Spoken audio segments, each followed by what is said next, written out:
मारण की बात करे तेरे यार के, मारण की बात करे तेरे यार के।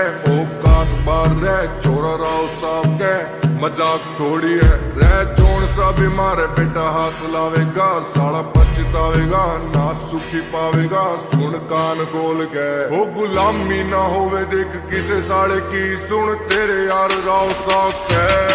ओ तेरे शहर में है रुका बजे राव साहब